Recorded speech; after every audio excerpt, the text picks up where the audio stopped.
નમસ્કાર મિત્રો વાવ વિધાનસભાની પેટા ચૂંટણીમાં કોંગ્રેસના ઉમેદવાર કોણ હશે? ગેનીબેન ઠાકોર શું છટકબારી કરી રહ્યા છે કે પછી પડદા પાછળ ચાણક્ય નીતિ ચાલી રહી છે? શક્તિસિંહ ગોહિલ શું હવે મુખ્ય નિર્ણાયક હશે? શક્તિસિંહ ગોહિલના ભરોસે એ ત્રિપુટી જે સંભવિત ઉમેદવારોની છે તેને રહેવાનું રહેશે? આ તમામ સવાલો છે. વાવ વિધાનસભામાં શું ગેનીબેન ઠાકોર કોઈ પણ જાતનું રિસ્ક લેવા નથી માંગતા? વાવ વિધાનસભામાં શું ગુલાબસિંહ રાજપૂતનું નામ અંતિમ દિવસો સુધી જાહેર નહીં કરવામાં આવે? આ તમામ સવાલો છે. આ તમામ મુદ્દે વાત કરીશું આજના વિડીયોમાં. ગેનીબેન ઠાકોર સાંસદ બની ગયા. 2012માં જે વિધાનસભામાં હાર્યા હતા તે વિધાનસભામાં 2017માં પણ જીત્યા અને 2022માં પણ જીત્યા. આજે વિધાનસભા વાવમાં સૌથી મોટો ચહેરો છે ગેનીબેન ઠાકોર.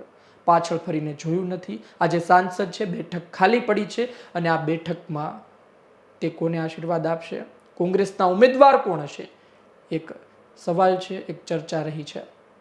ગેનીબેન ઠાકોર હવે જાહેર મંચ પરથી તે વિશે બોલી ચૂક્યા છે. ગેનીબેન ઠાકોરે આ પહેલા પણ કેટલાય જાહેર ભાષણોમાં આડકતરો ઈશારો કરી દીધો છે અને ધીરે ધીરે બધું સ્પષ્ટ થઈ રહ્યું છે. પરંતુ ગેનીબેન ઠાકોરે વાવ વિધાનસભામાં યોજાયેલા કાર્યક્રમમાં, વાવ વિધાનસભામાં પણ આભાર કાર્યક્રમ યોજાયો હતો જે રીતે બીજે ગેનીબેન ઠાકોર યોજી રહ્યા છે. અને ત્યાં વાવ વિધાનસભામાં ગેનીબેન ઠાકોરે કોઈ પણ જાતની ભલામણ ન કરવાની વાત કરી છે. કહ્યું છે કે તેમની માટે બધા સમાન છે. શક્તિસિંહ ગોહિલ પ્રદેશ કોંગ્રેસ નિર્ણય લેશે. મુખ્ય વાત એ છે કે મામેરા બાદની માતર તેમણે ખવડાવી છે અને બદલામાં વાવ વિધાનસભા માગી છે.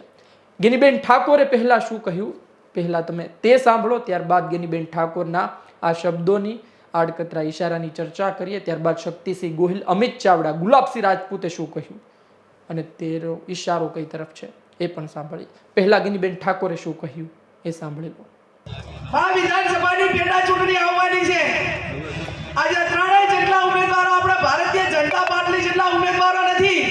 જેમ એમના લોકસભામાં 70 ગણા માગણીદાર હતા, એમ આમાં પણ હું માનું ત્યાં સુધી 25, 26, 28 આંકડો પહોંચ્યો છે પેટા ચૂંટણીની ટિકિટ માટે.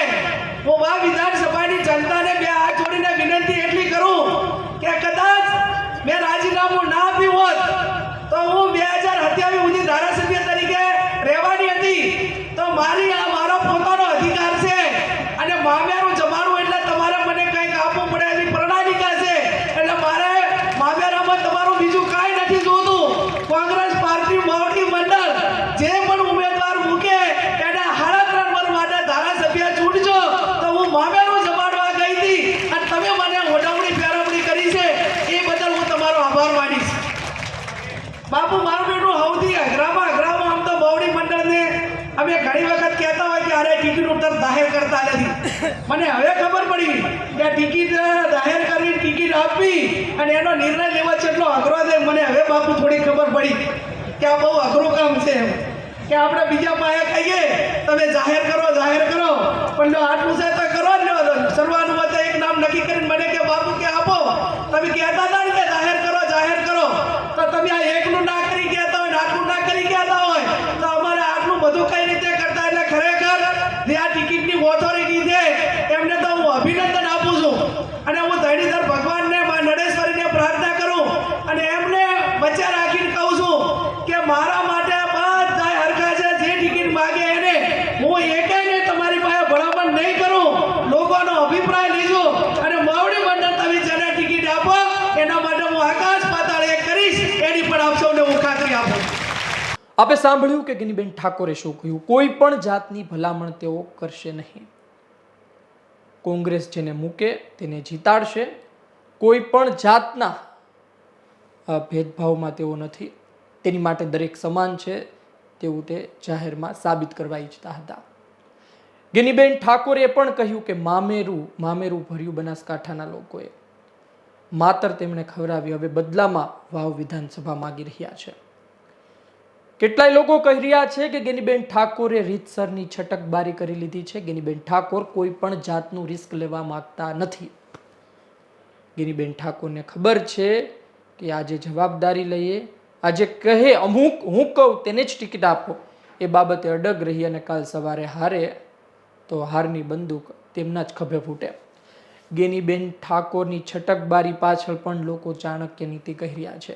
લોકો કહી રહ્યા છે કે દેખાય કઈ રહ્યું છે, બોલાય કઈ રહ્યું છે, થશે કંઈક અને પડદા પાછળ ચાલી રહ્યું છે કંઈક. ગેનીબેન ઠાકોર ભલે બોલે કે કોઈ પણ જાતની ભલામણ નહીં કરું. ગેનીબેન ઠાકોર ભલે બોલે કોઈ પણ ટૂંકમાં દરેક વ્યક્તિ એક સમાન છે. ગેનીબેન ઠાકોર ભલે કહે કે પ્રદેશ નિર્ણય લેશે, પરંતુ નિર્ણય ગેનીબેન ઠાકોર લેશે. ગેનીબેન ઠાકોર નક્કી કરશે કોને ટિકિટ આપવી. આ ચર્ચા થઈ શકે, પણ તેની પાછળ પણ એક કૂટનીતિ છે, જે છે કે હાર થાય તો પણ દોષનો ટોપલો માથે ના આવે. સ્વાભાવિક છે, તમામ નેતાઓ કરતા હોય છે. ગેનીબેન ઠાકોરે જો કે ઈશારો કરી દીધો છે કે નિર્ણય પ્રદેશ કોંગ્રેસ તરફથી લેવામાં આવશે. આ વાત ખૂબ જ સૂચિત માનવામાં આવી રહી છે. તેની બે એંગલમાં ચર્ચા થઈ રહી છે. શક્તિસિંહ ગોહિલે શું કહ્યું આપે સાંભળી લો, ત્યારબાદ આ મુદ્દે વધુ ચર્ચા કરીએ. કારણ કે શક્તિસિંહ ગોહિલે ભારતીય જનતા પાર્ટીના દિગ્ગજ નેતા જે હજુ હમણાં વિવાદમાં રહ્યા અને તેના કારણે ભારતીય જનતા પાર્ટીને ફક્ત ગુજરાતમાં નહીં અન્ય રાજ્યોમાં પણ ખોટ પડી, મત તૂટ્યા, તેની વિશે વાત કરી હતી. અને વાવ વિધાનસભાની પેટા ચૂંટણી વિશે વાત કરી, સાબિત કરી દીધું છે કે પડઘમ વાગી ગયા છે અને હવે કોંગ્રેસ તૈયાર છે. સાંભળો શક્તિસિંહ ગોહિલે શું કહ્યું. અને પાઠ એકવાર ભણાવ્યો છે, બીજી વાર વાવમાં ભણાવશો ને. તમામ વર્ગના ક્યાંય ને ક્યાંય પટ્ટાઓ હતા. રાજ્ય કોઈએ પોતાની બેન દીકરી અંગ્રેજને નહોતી આપી, એમ છતાં એ વખતે ભાજપના એક ઉમેદવારે કહ્યું કે આ તો બેનું દીકરીઓ આપતા હતા અંગ્રેજોને, આપણી બેન દીકરીનું અપમાન થયું. ત્યારે એ બ્રહ્મ સમાજ હોય કે એનો ક્ષત્રિય સમાજ હોય કે દલિત ભાઈ હોય, સૌએ ભેગા થઈને ગેનીબેનને મદદ કરી હતી. એમનો પણ સૌનો આભાર. આ એકતાનું હવે સાંભળ્યું કે શક્તિસિંહ ગોહિલે ફરી એક વખત પરસોત્તમ રૂપાલા વિશે વાત કરી છે. પરસોત્તમ રૂપાલા, ક્ષત્રિય સમાજનો વિવાદ, પરસોત્તમ રૂપાલાના બોલાયેલા શબ્દો, ભારતીય જનતા પાર્ટીને થયેલું નુકસાન અને ફરી નુકસાન થઈ શકે છે. શક્તિસિંહ ગોહિલે આ મુદ્દો ઉછાળ્યો છે અને આ પહેલા પણ બનાસકાંઠા લોકસભાની ચૂંટણી સમયે પણ આ મુદ્દો ચાલ્યો હતો અને બનાસકાંઠામાં ક્ષત્રિય સમાજના લોકોએ ભારે ભરખમ મતદાન કર્યું હતું. જે ભારતીય જનતા પાર્ટી તરફ હતા એમણે કાં તો નોટામાં મત આપ્યો કાં તો કોંગ્રેસ તરફ ચાલ્યા ગયા હતા. ક્ષત્રિય સમાજ એ બાબતે આજની તારીખે પણ નારાજ છે પરસોત્તમ રૂપાલાથી. એ વાતનો ઉલ્લેખ કરી કોંગ્રેસ શક્તિસિંહ ગોહિલ ફરી એ મુદ્દો વાવ વિધાનસભામાં અંદર ખાને ચલાવશે અને ફરી ક્ષત્રિય સમાજ સહિત અન્ય સમાજના મત લાવશે. તે લોકો કહી રહ્યા છે કે આ સ્ટ્રેટજી છે તેવી વાત ચાલી રહી છે.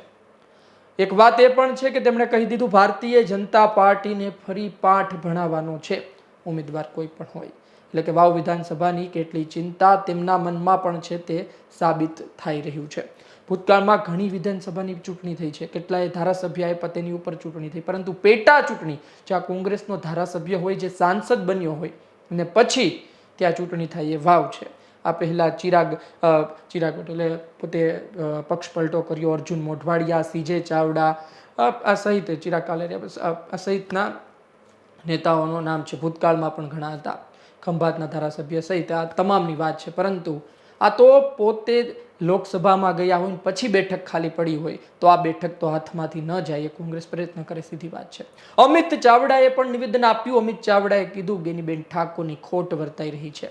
ગેનીબેન ઠાકોર વિધાનસભામાં નથી, તેની ખોટ છે. ગેનીબેન ઠાકોર જેવા ઉમેદવાર વાવ વિધાનસભામાંથી અમને આપો કોંગ્રેસના, તેનો સાંભળશે લોકો, કોંગ્રેસના તમામ લોકો સહયોગ આપશે, તેની જવાબદારી તે તમામની રહેશે.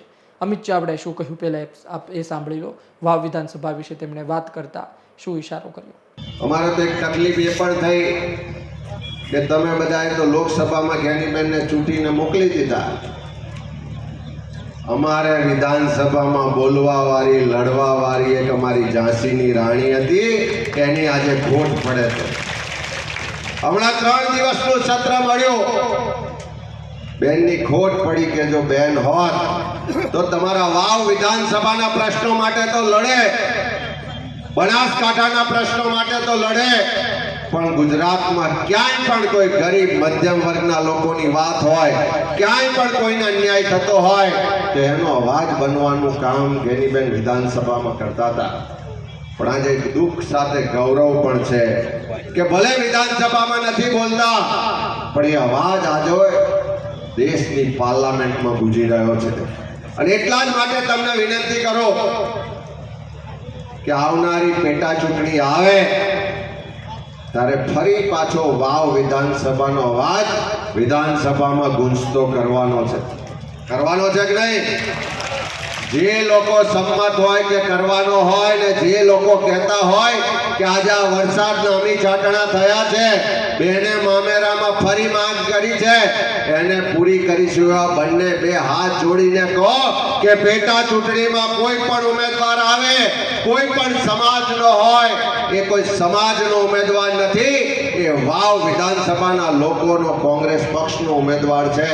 અને વાવનો અવાજ ફરી વિધાનસભામાં ગુંજતો કરીશું.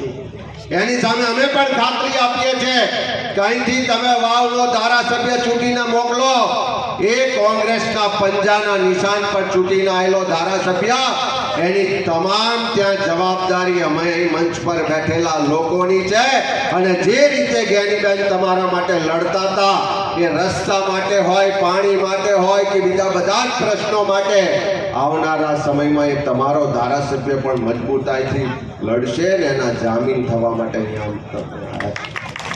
અમિત ચાવડાએ શું કહ્યું આપે સાંભળ્યું. અમિત ચાવડા સ્પષ્ટ ઈશારો કરે છે કે વાવ વિધાનસભામાં આવતા દલિત સમાજના મત, અમિત ચાવડા ઈશારો કરે છે કે ત્યાં આવતા રબારી સમાજના મત, ઠાકોર સમાજના મત, બ્રાહ્મણ સમાજના મત, રાજપૂત સમાજના મત, તે લાવવા માટે કોંગ્રેસે આખું સમીકરણ ઘડી નાખ્યું છે. તેમણે ગિનીબેન ઠાકોરને પણ ઈશારો કર્યો છે કે તમારી જેવા મજબૂત ઉમેદવાર આપજો કે જે વિધાનસભા હલાવી શકે. અને અમિત ચાવડાએ તે પણ કહ્યું છે કે જે કોઈ પણ આવશે તેને જીતાડવાની જવાબદારી અમારી છે અને દરેકને અપીલ કરી છે કે જીતાડશો ને. આ અમિત ચાવડાએ કહ્યું છે. એટલે કે કોંગ્રેસ હવે ધીરે ધીરે વાવમાં પોતાના ડેરા તંબુ નાખશે. ગુલાબસિંહ રાજપૂત, જેનું નામ સૌથી વધુ ચર્ચાતું રહ્યું છે, તેમણે શું કહ્યું? તેમણે ઠાકરસિંહ રબારી અને કેપી ગઢવી વિશે શું કહ્યું આપે સાંભળો, પછી આગળ વાત કરીએ. ત્યારે આ લોકસભા વિધાનસભાની પેટા ચૂંટણી આવશે ત્યારે પણ ચૂંટણીની અંદર જેને પણ કોંગ્રેસ પાર્ટી ટિકિટ આપે, પણ સાથે મળીને આપણે આ વિધાનસભાની પેટા ચૂંટણી પણ જીતવાની છે. આ ઠાકરસિંહભાઈ રબારી હોય ત્યારે હું વિધાનસભાની ચૂંટણી લડતો, એની દીકરી વેન્ટિલેટર પર હોય, તેમ છતાં દવાખાને મૂકીને મારા માટે પ્રચાર કરવા આવતા ઘણા વાત કરે કે કોંગ્રેસના ઉમેદવારોને અંદર ખેંચતા છે. કઈ રીતે ખેંચતા હોઈ શકે? એની દીકરીને જીવન મરણના અંદર હોસ્પિટલમાં મૂકીને મારા માટે કરીને ફોર્મ ભરાવવા માટે આવતા હોય ત્યારે કોને ખેંચતા હોય? બધા એક છે. જ્યાં કેપી સાહેબ આજે ચૂંટણીની અંદર અહીંયા સૌથી બધાના વડીલ છે. અહીંયા હું તો કહું કોંગ્રેસ પાર્ટી 300, પણ ઠાકોર સમાજ હોય, દલિત સમાજ હોય, રબારી સમાજ હોય, બ્રાહ્મણ સમાજ હોય કે નાની ને મેઘવાળ સમાજ, નાની સમાજમાંથી જેને પણ ટિકિટ આપશે ને, કોંગ્રેસનો એક કાર્યકર્તા એને જીતાડવા માટે દિવસ રાત એક કરશે, એમાં કોઈ નહીં હોય. ગુલાબસિંહ રાજપૂતે શું કહ્યું આપે સાંભળ્યું. ગુલાબસિંહ રાજપૂતે ફરી એક વખત સેફ ગેમ રમી છે. ઠાકરસિંહ રબારીના જાહેરમાં વખાણ કરી દીધા, કેપીભાઈ ગઢવીના પણ વખાણ કરી દીધા. અને અંદર ખાને જે ચર્ચાઈ રહ્યું છે, કદાચ ઠાકરસિંહભાઈ રબારી અને કેપીભાઈ ગઢવીને પણ ખબર છે કે ગુલાબસિંહ રાજપૂત નક્કી સમાન છે. નક્કી નથી પરંતુ નક્કી સમાન છે. નક્કીની જેમ છે, અંતિમ દિવસોમાં જાહેર થશે. પરંતુ તેમની વચ્ચેની મિત્રતા, તેમની વચ્ચેના સંબંધો અને તેમની વચ્ચે કોઈ પણ જાતની તિરાડ નથી, તે જાહેરમાં સાબિત કરવામાં આવી રહ્યું છે. પરંતુ ગુલાબસિંહ રાજપૂત સૌથી આગળ છે, તે કદાચ તેમનું પણ માનવું હશે. આ તમામ વાત હતી. હવે વાત એ છે કે ગિનીબેન ઠાકોરે પોતે પોતાના પર લટકતી તલવાર સમગ્ર ગુજરાત કોંગ્રેસ પર મૂકી દીધી છે. જવાબદારી મારી નથી, જવાબદારી આપણી બધાની છે. જો હારશું તો દોષનો ટોપલો બધા માટે અને જીતશું તો શ્રેય પણ બધાને. ગિનીબેન ઠાકોર આ કહી દીધું છે.